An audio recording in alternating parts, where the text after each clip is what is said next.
Nice hoodie.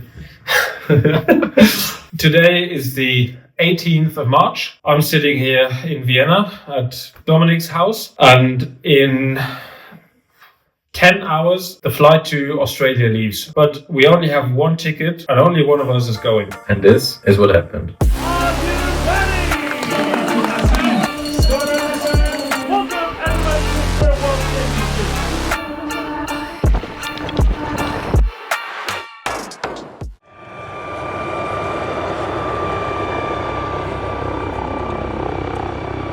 It's the 7th of February. I went skiing with my family and my cousins, and I went down a slope. I had a terrible accident. Multiple bones were broken. The helicopter had to take me to the surgery room, and I needed instant surgery on my leg. A week later, they had to fix the leg completely with another surgery. Another week in hospital, I got surgery on my arm, which was broken in 3 places, and also my vertebra was 3 of them were broken in my back. My lungs were squished. I was on a breathing aid for 2 weeks, and I could finally leave the hospital after 3 weeks. Once I came home, I tried to learn walking again before I can think of any proper training to get back into triathlon racing, hopefully by the end of the season. Papi, mach's gut.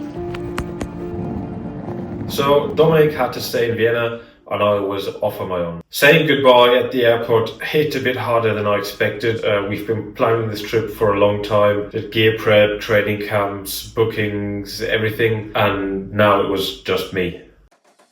So I had to get onto the plane on my own in Vienna.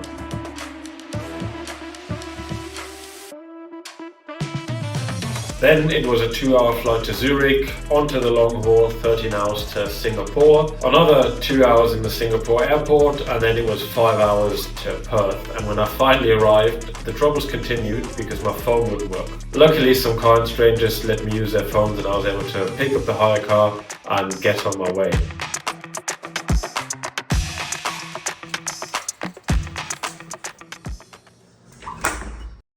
I arrived in Dunsborough a full 8 days before the race, and with that much time I was still in full training mode. I was riding the course, swimming under the Aussie sun, and even got a really good brick session in.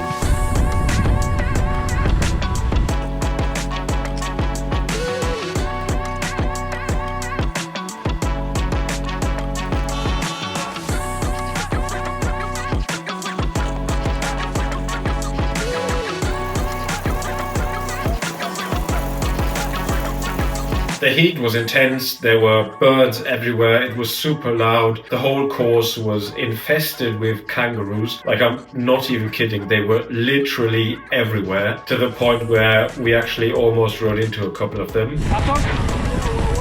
Yo! Hast du Geil, ich hab das auf Kamera. The course was super fast, nothing like we have in Europe. It was all artificially built trails with single trail, 2 jump lines. It was super slippery because the entire course was gravelly and super dry. It was really a course where you have to concentrate 100% of the time, because if you don't, you will make a mistake and you will crash. Then on Monday morning, the absolute worst case happened.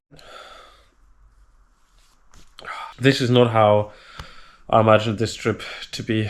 I had a couple of days of good training so far, but this morning I woke up with a cold. It was probably a combination of the travel and the training that I did that was just too much for the body. So I had to shut everything down, no more training, staying out of the heat and just trying to recover, basically laying in bed all day. Right, so a couple of hours later, I'm feeling a tad better. Yeah, but we're going to see how it's going to be tomorrow. I've decided not to do anything today, and instead I've been drinking shit tons of orange juice, which I've pressed in the kitchen. I've cooked some ginger tea and really took it easy today, so maybe tomorrow or in 2 days it'll be better, but yeah, we'll see. Miraculously, on Wednesday evening I felt a bit better and I was able to go on the bike, and it seemed like I was actually able to race the short track. Hold up, you might not know what short track is, so let me explain it for you.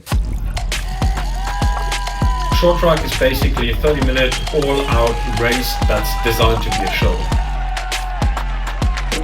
It's a 400 meter 2-lap swim, 4-lap 10k bike and 2-lap 3k run. It's really fast, high energy racing and it makes for an absolute blast. Okay, back to the story at hand. On Thursday morning I still felt good, so I made the call and I decided that I was going to race. You feeling better? Good, man. No GoPro though, huh? No. We got shut down. What's that? He's looking forward to it. I know, man. And I had the one that came up to here this time for you. I'm not going to put that on my bike anymore. That was terrible. But it got the crash. It did, yeah. Riding the bike for the first time in this year felt really weird. It was a mix of excitement, eager to race, but also a bit of anxiety because I wasn't sure how everything would work out. But once the gun went, I hit the water and it was just instinct that took over racing.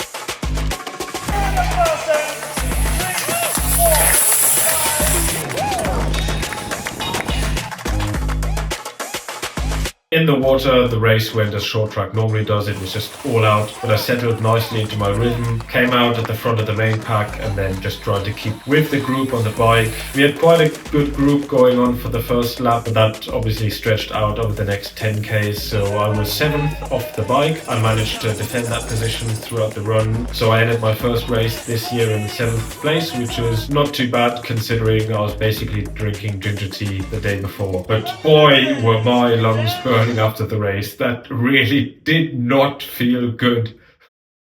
After the short track we had the Friday to relax and recover a bit before the main race on Saturday, and we spent that day in true Aussie fashion, drinking coffee, relaxing and just enjoying life.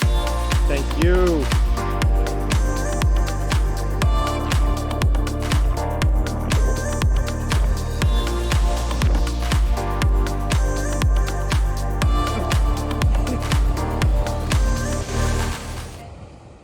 Saturday morning, it was quite an early start. We rode to the transition in the pitch dark with the sun just going up. Good morning, Scott.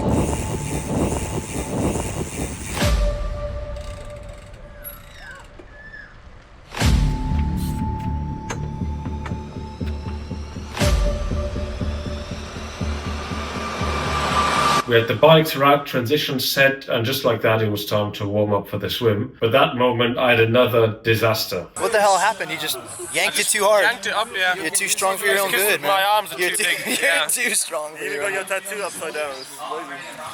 It was the right way up in the mirror this morning. Quickly changed, and just like that, we were already racing. Yep.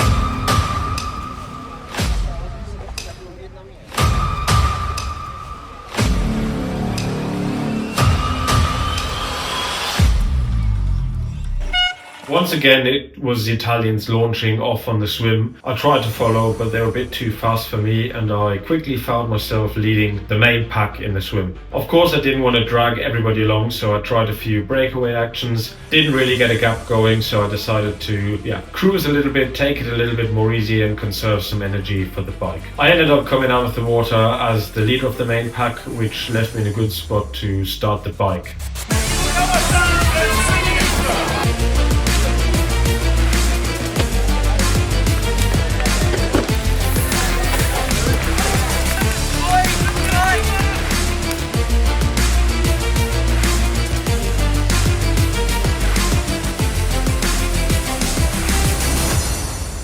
The start of the bike was quite hectic. Everybody was trying to get into a good position before the single trails, and it took a little while before everyone kind of settled. For the majority of the first lap, I rode in a quite nice group with Kieran McPherson, fellow athlete and New Zealander, before I ended up losing his wheel in the tight single tracks.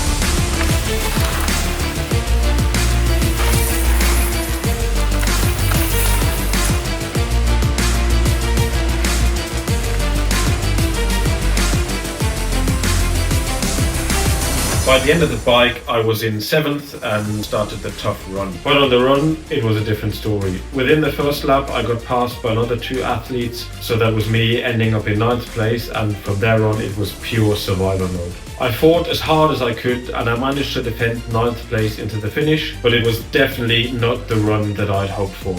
Considering I had a torn ligament in December and I'm still trying to catch up on my running, I probably shouldn't be too hard on myself. And after all, this leaves me in 9th place of the World Cup rankings for now. I'll try and see if I can hold on to that top 10 throughout the season.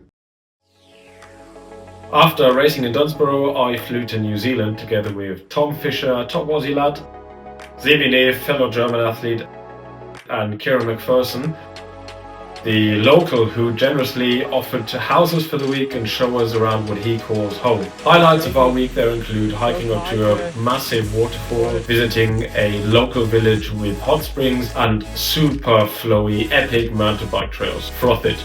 Yeah. Welcome to Rotorua.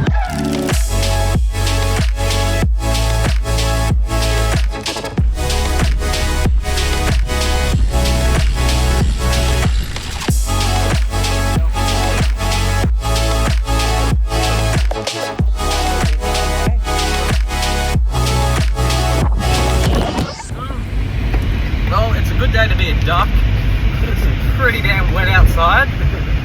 And we're a fish. Bag of chips at home. Oh yeah, and we raced XTERRA Rotorua. Because this was on a World Cup, the whole thing was just much more relaxed, and for me it was more about enjoying the beautiful scenery, the super nice jungle-like trails, rather than collecting points.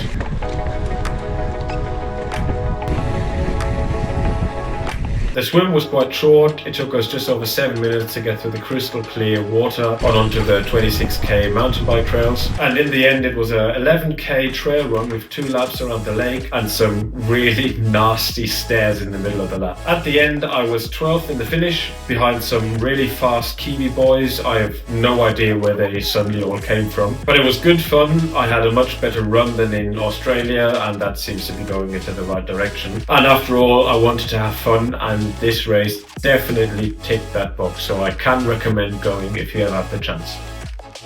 6 flights, 6 countries, 1 awesome trip, and I guess this all serves as a reminder that racing is only half of the work. The other half is the travel, the logistics, the fatigue, and trying to stay healthy when racing all over the world. But in the end, 2 top 10 finishes is not a bad start to the season. Next up, we're heading to Europe with back-to-back races in Greece and the UK. If you haven't already, subscribe to my channel, follow on our Instagram to keep updated and not miss anything. Thank you for watching the Off-Road Chronicles, and see you next time.